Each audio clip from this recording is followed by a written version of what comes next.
Hi everyone, it's Killshot from 99 Gaming. This is The Walking Dead Season 7, Episode 9, Rick is Happy. One of the biggest mysteries at the end of the episode was why does Rick have this big smile on his face in the middle of a crisis? In fact, we did the live stream after Talking Dead, and that question came up over and over again. So we're going to talk about the chain of events that led up to it, also Scott Gimple and Greg Nicotero's reaction. But first, I have to warn you, this will contain predictions and spoilers, and if you're not into spoiler sites, predictions and recaps, then turn away right now. So let's start out with the Hilltop Proposal.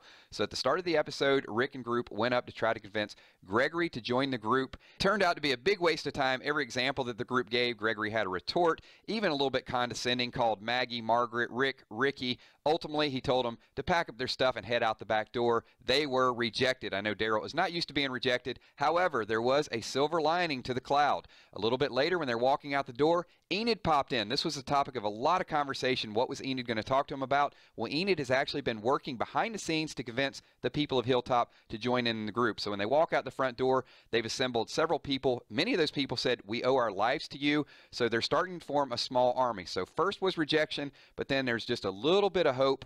And when you're recruiting from scratch, a little bit of hope can go a long way. So the group's ready to go back to Alexandria, but Jesus drops bombshell number 2 and says, "Hey, I got a radio. We don't need to go back right now. I'm going to take you to the kingdom and introduce you to King Ezekiel." So now it's time for the kingdom proposal. When they get to the kingdom, they are shocked because they find out that Morgan is there.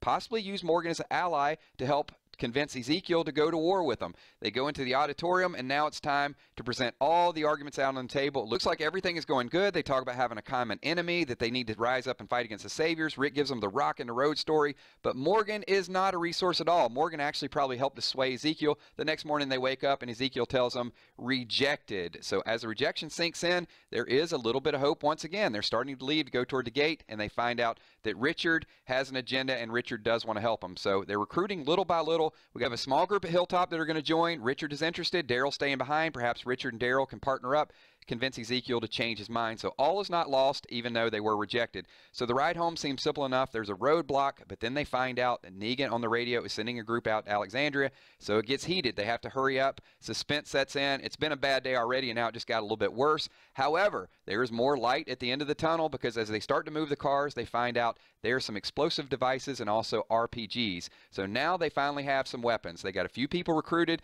They got a few weapons. Things are starting to look up. If only they can disassemble them. Thank you, Rosita, for being a demolition expert and being able to take everything apart. So the group is finally packed up and ready to go back. Maybe they have a couple hours to relax before Simon and company get here. Absolutely not. As they get into the gate, literally seconds after they get in the gate, Simon makes it known that he is there looking for Daryl, leaves a few threats, but that isn't the only bad that's going to happen this afternoon. They also find out that their cupboards are completely bare. Father Gabriel, of all people, has wiped them out of supplies. Aaron does come up with a story to sidetrack Simon, at least for the moment. Tells them they have a lot of people. Simon wants them to get out and do some more scavenging, but the group is starting to cast blame. They said Father Gabriel stole our stuff and ran. Rick flips through the book and finds a clue. Father Gabriel might have been taken. Boat is the clue. It is time to set up a search party and look for Father Gabriel. They go back to the boat area, looking around. They find some tracks. And then what do they stumble on? They stumble upon an ambush. We don't know if Father Gabriel is there as of yet. There will be spoilers coming out later on this week. But the group's completely surrounded. Rick sees the people. He sees a lot of weapons. And then they just keep pouring out. So you talk about a bad day getting worse for most people. The group doesn't know how to react to it. But of course, Rick gets the smile upon his face. And then here's what Greg Nicotero had to say about it. He's smiling because there is his army. Showrunner Scott Gimple told The Hollywood Reporter, the smile has a lot to do with the next episode. We will be giving spoilers probably Friday of this week. Rick is caught in an awful situation. You'd think somebody wouldn't be too happy about it, but all these people aren't just a threat. They're an answer. Now, will they become long-term allies, short-term allies? There's a lot we have to discuss. Thanks, everyone, for watching. Appreciate the comments. This video is put together by all my subscribers in the live chat the other day. This is one of the suggestions. So looking forward to more live chats, more videos, and more interaction with each of you. My name is Killshot. Talk to you soon. Peace.